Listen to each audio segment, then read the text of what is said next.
chat with violinist Anne-Marie Barker-Schwartz, and celebrate the 25th anniversary of the Musicians of Malwick. It's all ahead on this episode of AHA, the House for Arts.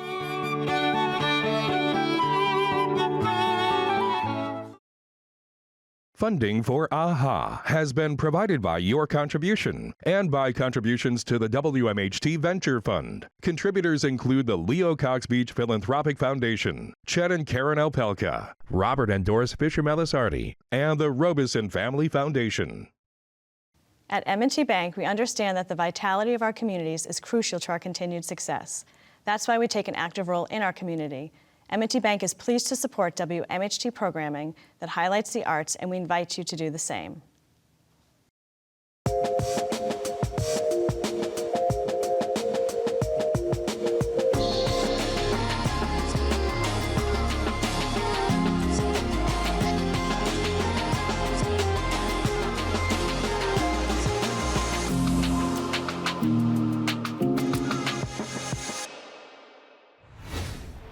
Hi, I'm Matt Rogowitz, and this is AHA, a house for arts, a place for all things creative.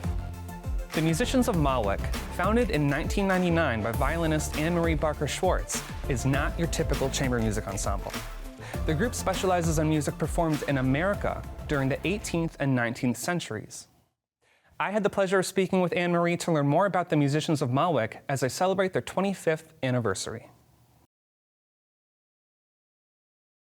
Anne-Marie, you've been a fixture in the local music scene for decades. How did you get started in music? Well, when I was little, my mom was actually a classically trained pianist. And from my earliest memories, she would play the piano and I would dance around the living room to it. And it was always sort of a special part of my life. And then my father was sort of a devotee of the Metropolitan Opera broadcast on Saturdays. So we would listen together to the broadcast, and I always loved them. I was unusual for a little girl, I think, but the classical music was always a part of my early life. What did your mom play on the piano? She played works of Schubert and Chopin, and one of my favorites was the Richard Adensel Warsaw Concerto, which was part of her repertory, and I remember hearing that a lot when I was growing up. And you ended up playing violin. I did. How did that happen? Well, I started with piano, but somehow it wasn't the right instrument for me. And in third grade, they came around and sort of had an instrument petting zoo, I guess. And the violin was there, and I picked it up, and it was kind of love at first sight. And so I started with the violin and always never thought twice about pursuing another instrument after I started playing violin. It's wonderful, and you have had a wonderful career in music. Joined the Albany Symphony. I did. Glimmerglass Festival now. Yes. So what led you to start a chamber group? Well, playing symphonic music is quite different from playing chamber music. They're really two different sides of music making. So symphony, you're part of a big group, and while your contribution matters a lot, it's about blending in. It's about matching. It's about following the conductor's musical concept. But when you play chamber music, it's about being an individual in the context of playing with the group, but using your creativity, using your artistry in a completely different kind of way that I find very satisfying. It's playing chamber music is sort of conversational, and you're so important. Each voice in a quartet or a trio is intrinsic to the quality of what's coming out. So it's a very different kind of focus. Sounds like fun. It's a lot of fun. It's hard work too, but it's very emotionally satisfying. How did the Musicians of Malwick come to be? How did you decide to form that group, and where did the name come from? In 1999, I had my second child and was feeling perhaps a little bit obsolete. And so I thought, I've always wanted to found a chamber music group. That's what I'm going to do.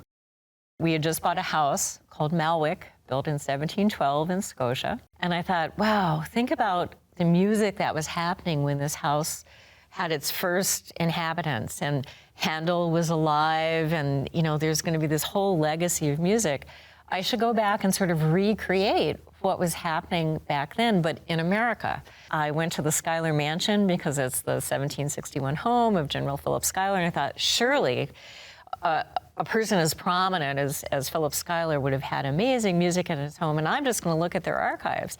And instead, I just found these little clues about music, that they had purchased a German flute, which is a transverse flute, that they had paid a music master, that they had entertained and paid musicians, but I had no idea what they played. And so that actually led me to go back to graduate school and get my degree in American history and focus on music in early America, which was this surprisingly different realm of music than what was going on in Europe. And it's been an amazing journey, actually. There's been so much research since I started, not just my research, but going on in America is kind of a new area of musicology, and it's fascinating. And so tell me a little bit more about that. So what did you learn about the music itself, and how did that form the instrumentation of the group? Sure. So I think that I had this, kind of European-centric view that it was going to be string quartets and string trios, very much like what Mozart and Haydn were playing in Vienna at the time. That was not the case in America. We were not quite that sophisticated or culturally savvy at that point. We didn't have instrument-making companies here yet in the late 1700s. So portable music was important, and that led me away from works with piano to works with guitar. Violin, flute was very popular, singer was very popular, cello, of course.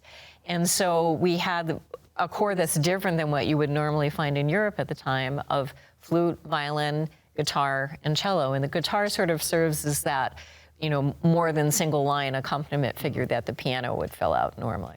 When we first formed back in 2000, our core instrumentation featured Linda Green on flute, and Linda subsequently won a really big job for Syracuse Symphony, then Buffalo Philharmonic, which full-time symphonies, and sort of prohibited continuing with us. But luckily, a close friend of mine from high school actually had moved back to the area, Norman Thibodeau. So it just completely dovetailed at the right time, and he's been with the group since 2005. And then our original cellist was Pecha Kasarova, and Pecha I met through Albany Symphony. And unfortunately, she contracted cancer in about 8 years ago, and so she passed away in 2020. And our new cellist is Andre O'Neill, another Capital Region native who came back after spending time in Europe. And and he knew Pecha very well, and she sort of gave him her, stamp of approval. So after she passed, he joined the group, and we have a really wonderful core of musicians. And you formed the group in 2000, right? In 2000, yes. So 25th year anniversary coming up. It is indeed. So what are some of your favorite memories over all this time? I've been thinking about that a lot because we've done a lot of different things while sticking to this sort of mission of bringing history to life through music. And so because vocal music was such a prominent component of performances in America in the 1700s and early 1800s, I think some of my favorite and I think greatest achievements with the group have been to present a couple of operas. So we did in 2003 Thomas Arne's opera Alfred, and you probably think you don't know what Alfred is, but Rule Britannia is the final chorus. And it was the first opera ever staged in America in the 1750s in Philadelphia. So we did that and collaborated with Glimmerglass Opera, actually. Then we did The Poor Soldier, which was George Washington's favorite opera. And that was, I think, a huge feat for us because it was staged in costumes, and we built footlights, and we had to redo the score because there were no existing orchestral scores. They had burned up in fires, so we only had like a piano manuscript to work with.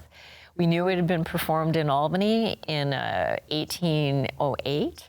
So we followed that libretto, which I stumbled on in the stacks at the New York State Library. And we sold out 3 performances and did an exhibit with the New York State Museum, and that was a huge, huge thing for us. We commissioned an opera in 2018 based on an episode in the women's suffrage movement, and we commissioned a local composer, Max Kaplan, who's just prodigiously gifted and has become a member of the group and a fabulous pianist as well.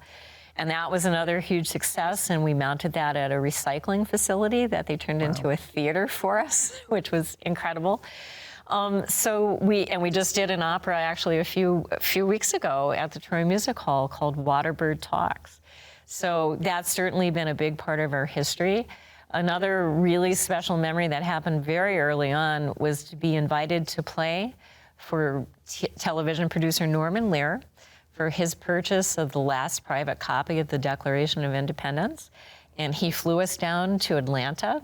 We were sort of contacted through the customer who Kathy and Bob Sheehan owned it, and they did these parties for the board of General Electric and some other big organizations. So we got wigs from Hollywood. It was pretty amazing, and even our cello had a seat on the plane, and I mean, not just our cellist, the cello too. Wow. And we were picked up in limos, and they had rented out the Atlanta Galleria Mall for 2 days, and it was a really special event. And you know, presidents were invited, Supreme Court justices were invited, so that was a huge deal for us, and we were the classical music of the event. That's awesome. I mean, it really sounds like you've been able to combine your love of music and history through this group. So looking ahead, what do you have, any special plans for this 25th anniversary season? We do indeed. So we have a big season coming up, and one I'm really, truly proud of.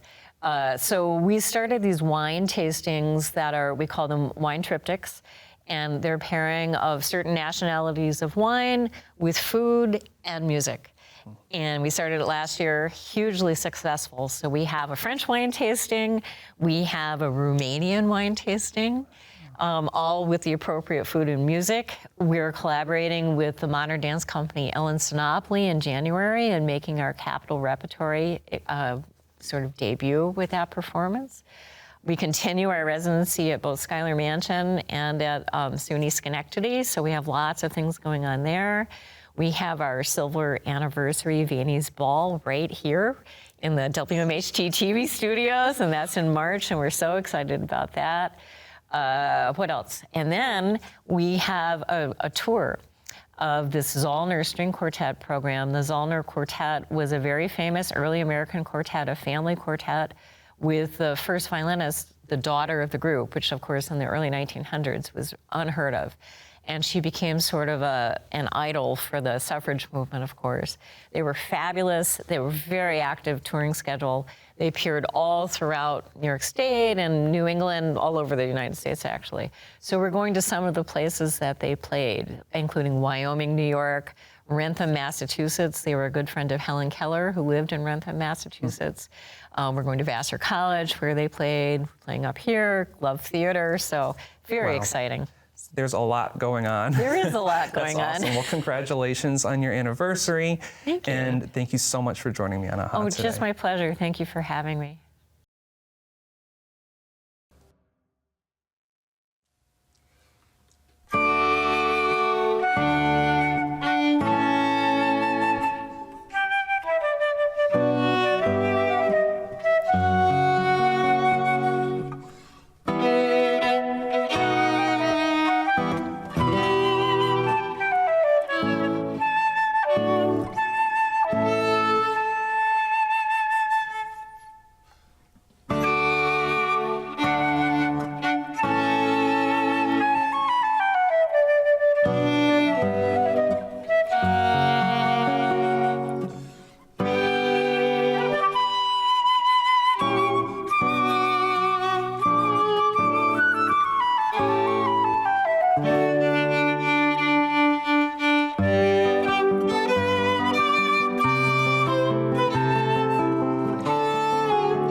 Thanks for joining us. For more arts, visit wmht.org/aha and be sure to connect with us on social. I'm Matt Rogowitz. Thanks for watching.